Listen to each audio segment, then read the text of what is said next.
India ASEAN உச்சநிலை மாநாட்டில் காணொலி வாயிலாக கலந்து கொண்ட இந்திய பிரதமர் நரேந்திர மோடி, நிச்சயமற்ற உலக சூழலிலும் இந்தியாவுக்கும் ஆசியானுக்கும் இடையிலான ஒத்துழைப்பு உலகளாவிய நிலைத்தன்மைக்கும் வளர்ச்சிக்கும் ஒரு முக்கியமான தூணாக திகழ்கிறது என்று வலியுறுத்தினார்.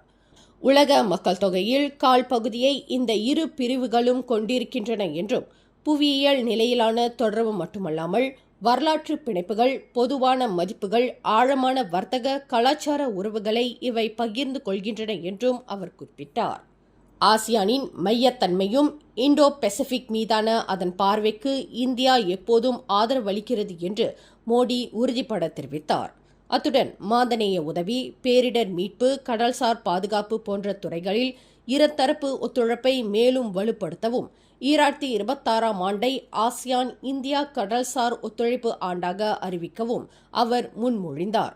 இந்த விரிவான முதன்மை கூட்டாண்மை நெருக்கடியான காலங்களில் ஆசியான் நண்பர்களுக்கு இந்தியா ஒரு பலமான துணையாக நிற்கும் என்பதை காட்டுவதாக மோடி மேலும் கூறினார். மேலும் செய்திகளை தெரிந்து கொள்ள கீழே இருக்கும் பெல் பட்டனை அழுத்துங்கள். உங்கள் மகிழ்ச்சியை வெளிப்படுத்த லைக் மற்றும் ஷேர் செய்யுங்கள். தொடர்ந்து திசைகளோடு இணைந்திருக்க சப்ஸ்கிரைப் செய்யுங்கள்.